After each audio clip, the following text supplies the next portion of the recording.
ஆகாஷ்வாணி.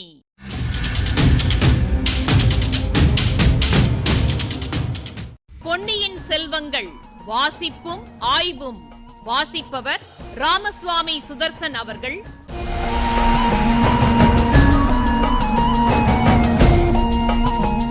மகாராஜாதிராஜ ராஜகம்பீர ராஜமார்த்தாண்ட ராஜகுலோத்துங்க ராஜகுலதிலக ஈரேழு 14 லோகத்தின் அதிபதி பாரா.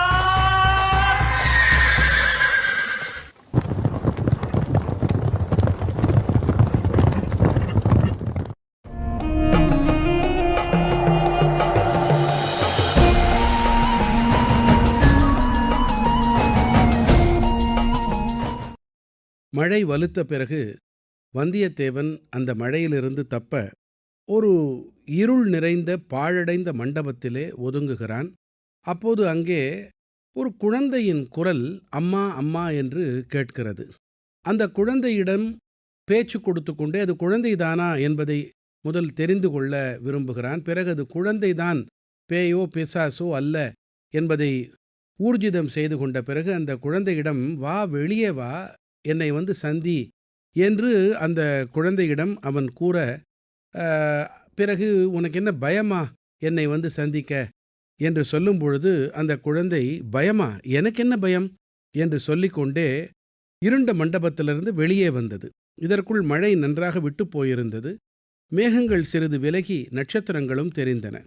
நட்சத்திர வெளிச்சத்தில் அந்த குழந்தையை வந்தியத்தேவன் பார்த்தான். சுமார் 4 வயது இருக்கும். இருந்த வெளிச்சத்தைக் கொண்டு வெகு லட்சணமான குழந்தை என்று தெரிந்து கொண்டான். இடுப்பில் ஒரு சிறிய பட்டுத் துணி உடுத்தியிருந்தது. கழுத்தில் ஒரு இரத்தின மாலை அணிந்திருந்தது. பெரிய குலத்து குழந்தையாக இருக்க வேண்டும். இதை இங்கே தனியாக விட்டுவிட்டு போன தாய் யார்? இங்கே எதற்காக வந்தாள்? ஏன் குழந்தையை விட்டுவிட்டு போனாள்? இதற்குள் குழந்தையும் வந்தியத்தேவனை உற்று பார்த்துவிட்டு, நீ குதிரை இல்ல, மனிதனைப் போல இருக்கிறாய் என்றது. அதோ குதிரையும் இருக்கிறது பார் என்றான் வந்தியத்தேவன். குழந்தை குதிரையை பார்த்தது. ஓஹோ, எனக்குத்தான் கொண்டு வந்திருக்கியா? பல்லக்கு வரும் என்று அப்படித்தானே சொன்னாங்க? சிறுவனின் மறுமொழி வந்தியத்தேவனுடைய மனத்தில் பற்பல முரண்பட்ட எண்ணங்களை உண்டாக்கின. இந்த குழந்தை யார்? இவன் ஏன் இங்கே தனியாக இருக்கிறான்? இவ்வளவு சின்னஞ்சிறு பிள்ளை இப்படி சற்றும் பயப்படாமல் இருக்கிறானே, அது ஆச்சரியம் அல்லவா? இவனுக்காக யார் பல்லக்கு அனுப்புவதாக சொல்லியிருக்கிறார்கள்? அது ஏன் வரவில்லை? இவனை விட்டுவிட்டு போன அவன் அம்மா யார்? அவள் எங்கே போயிருக்கிறாள்? குழந்தை, உன்னை ஏன் உன் அம்மா விட்டுவிட்டு போய்விட்டாள் என்று கேட்டான்.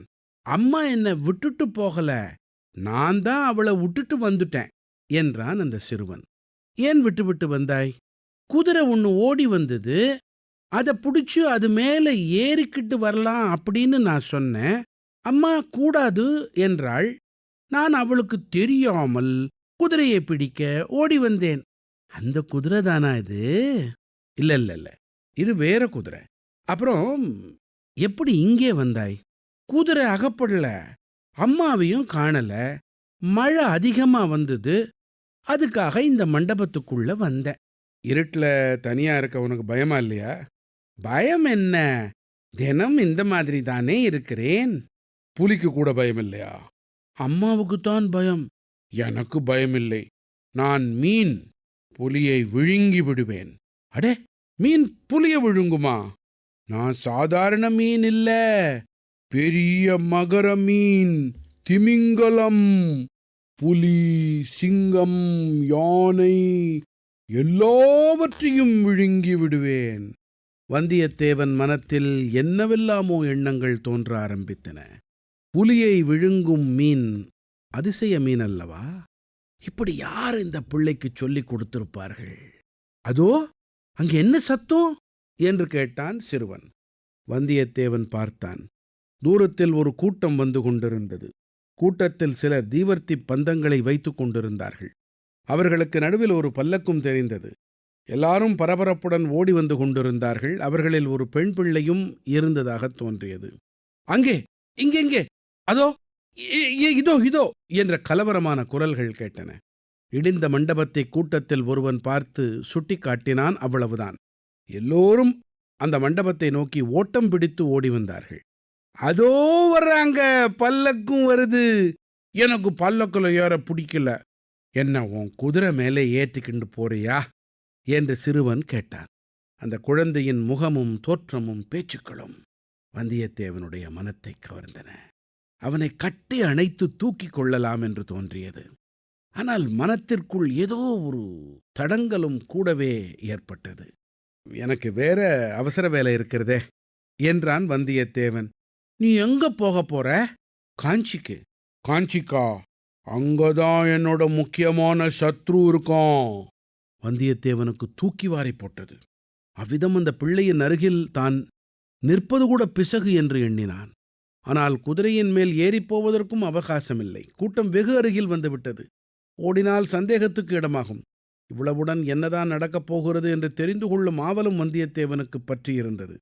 ஆகையால் சற்று ஒதுங்கிச் சென்று இடிந்த சுவர் ஓரமாக இருட்டில் நின்றான்.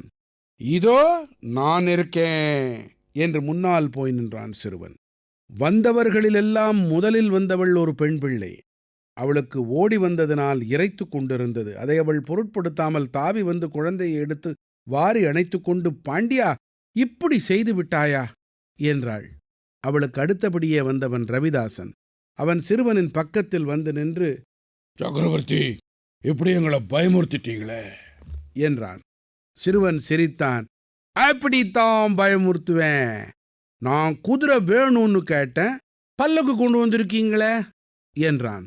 நாம் முன்னம் பார்த்திருக்கும் சோமன் சாம்பவன், இடும்பன்காரி, தேவராளன் முதலியவர்கள் சிறுவனை வந்து சூழ்ந்து கொண்டார்கள். சக்கரவர்த்தி, ஒரு குதிரை என்ன, 1000 குதிரை, 10000 குதிரை கொண்டு வரோம். இன்னைக்கு இந்த பல்லக்கில் ஏறிக்குங்க என்றான் சோமன் சாம்பவன். மாட்டேன், நான் அந்த குதிரை மேலதான் ஏறி வருவேன் என்று சிறுவன் கூறி சுவர் மறைவில் நின்ற குதிரையை சுட்டி காட்டினான். அப்போதுதான் குதிரையையும் அதன் அருகில் நின்ற வந்தியத்தேவனையும் அவர்கள் கவனித்தார்கள். ரவிதாசன் முகத்தில் வியப்பும் திகிலும் குரோதமும் கொழுந்து விட்டு எரிந்தன. 2 அடி முன்னால் சென்று, அடப்பாவி, நீ எப்படி இங்க வந்த என்று கேட்டான். அட பிசாசே, கோடிக்கரையிலிருந்து நீ எப்படி இங்கே வந்தாய் என்று கேட்டான் வந்தியத்தேவன். ரவிதாசன் ஹஹஹா என்று சிரித்தான். நீ என்ன உண்மையாகவே பிசாசு என்று நினைத்துக் கொண்டாயா என்று கேட்டான்.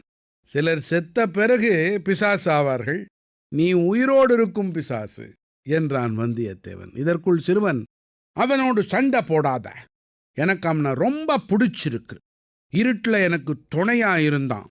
புலி வந்தா கொன்று விடுவதா சொன்னான். அவனும் நம்மோட வரட்டும் என்றான். ரவிதாசன் சிறுவன் அருகில் சென்று, சக்கரவர்த்தி, அவசியம் அவனையும் அழைத்து போகலாம். தாங்கள் இன்றைக்கு ஒரு நாள் பல்லக்கில் ஏறிக்கொள்ளுங்கள் என்றான். சிறுவன் அவ்வாறே பல்லக்கை நோக்கிச் சென்றான். ரவிதாசன் வந்தியத்தேவனை மறுபடியும் நெருங்கி, எப்போ நான் செய்ய போற என்று கேட்டான். நீ அல்லவா சொல்ல வேண்டும். எங்களோட வந்துரு. எங்களோட ரகசியம் உனக்கு முன்னாலேயே அதிகம் தெரியும். இப்ப இன்னும் அதிகமா தெரியும். உன்னை விட்டுட்டு நாங்க போக முடியாது, வந்துடு. உங்களுடன் நான் வர மறுத்தால் முடியாத காரியம். நீ பெரிய சூரன்கிறத நான் அறிவேன். ஆனாலும் நாங்க 20 பேர் இருக்கிறோம். எங்களிடமிருந்து தப்பி நீ போக முடியாது. உயிரோடு தப்ப முடியாது என்றுதானே சொல்லுகிறாய்? நீ இளம் வயசுக்காரன். உலகத்தின் சுகங்கள் உன்னையும் அனுபவியாதவன். எதுக்காக வீணுக்கு உயிரை விடணும்? வீரனுக்கு யார்தான் உயிரை விடுவார்கள்? உங்களுடன் வரச் சொல்லுகிறாயே, எங்கே கூப்பிடுகிறாய்? நீங்கள் எங்கே போகிறீர்கள்? அப்படி கேள்வி சொல்றேன். பழுவூர் இளையராணி கிட்டதான். ஓஹோ, அப்படித்தான் நினைத்தேன். இளையராணி இன்று எங்கே இருக்கிறாள்? இளையராணி இத்தனை நேரம் திருப்புறம்பயத்துக்கு வந்திருப்பாங்க. நீ வரையா மாட்டியா? நானும் அந்த பக்கம்தான் போகணும். வழிகாட்ட யாருமே இல்லையே என்று பார்த்தேன். நல்ல வேளையாக நீ வந்து சேர்ந்தாய். போகலாம் வா என்றான் வந்தியத்தேவன். இதற்குள் சிறுவன் பல்லக்கில் ஏறிக்கொண்டான். பல்லக்கு நகர்ந்தது. அதைச் சுற்றிலும் தீப்பந்தங்களை பிடித்து கொண்டு பலவித கோஷங்களை எழுப்பிக் கொண்டும் ரவிதாசனுடைய கோஷ்டியார் சென்றார்கள். வந்தியத்தேவனும் அவர்களை தொடர்ந்து சென்றான். அவன் உள்ளத்தில் பல்வேறு எண்ணங்கள் அலை பாய்ந்தன.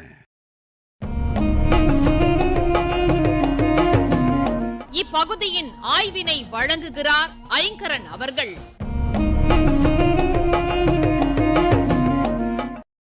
இந்த நெடுங்கதையில வந்தியத்தேவனின் பேச்சுத்திறன் சிறப்பு அம்சங்கள்ல ஒண்ணு. இப்போதைக்கு அவன் முதலா சந்திச்ச ஆண்களோடு நடத்தின உரையாடல்கள்ல சில துளிகளை நினைவு கூர்வோம். குறிப்பிடத்தக்க சிலர் மட்டுமே. ஆழ்வார்க்கடியான், சிவனும் விஷ்ணுவும் சமம்னு சொல்றதுக்கு என்ன ஆதாரம்? நேற்று மாலை வைகுண்டம் போயிருந்தேன். அதே நேரத்தில் பரமசிவனும் அங்கே வந்திருந்தார். முழம்போட்டு பார்த்தேன். 2 பேரும் ஒரே உயரம். பெரிய பழுவேட்டரையர். வானர் குலத்தை காட்டிலும் வேறு குலத்தில் வீரம் இருக்க முடியுமான்னு சந்தேகமோ? ஐயா, பழுவேட்டரையர் குலத்தின் வீரப்புகழை பற்றி சந்தேகிக்க நான் யார்? சோதிடர். என்னப்பா, ஏன் சிரிக்கிறாய்? தாங்கள் பிரபலமான ஜோதிடர். நான் யார், எதற்காக வந்திருக்கிறேன் என்பதையெல்லாம் ஜோதிடத்திலேயே பார்த்து கொள்ளக்கூடாதா? சேந்தன் அமுதன், நீங்களும் குதிரை மேலிருந்து இறங்கி கீழே நிற்பது நல்லது. எதற்காக இறங்கச் சொன்னாய்?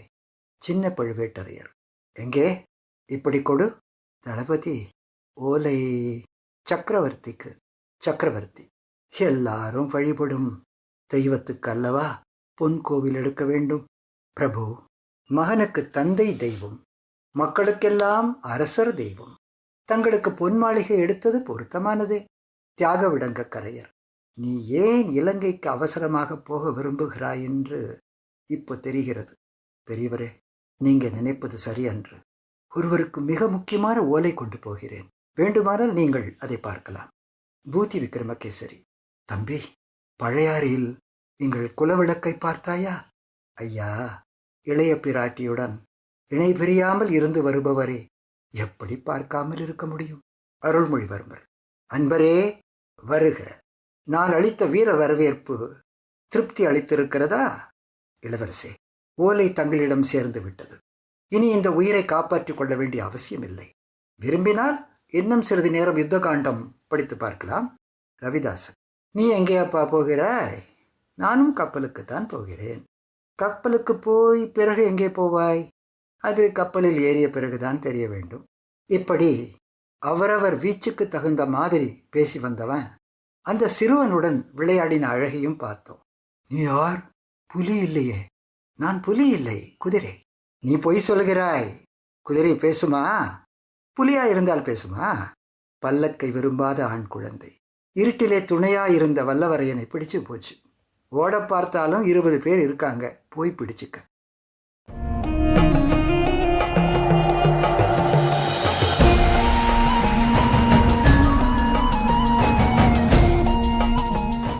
பொன்னியின் செல்வங்கள் வாசிப்பும் ஆய்வும் கேட்டீர்கள். வாசித்தவர் ராமசுவாமி சுதர்சன் அவர்கள். ஆய்வினை வழங்கியவர் ஐங்கரன் அவர்கள். படைப்பு சென்னை வானொலி நிலையம்.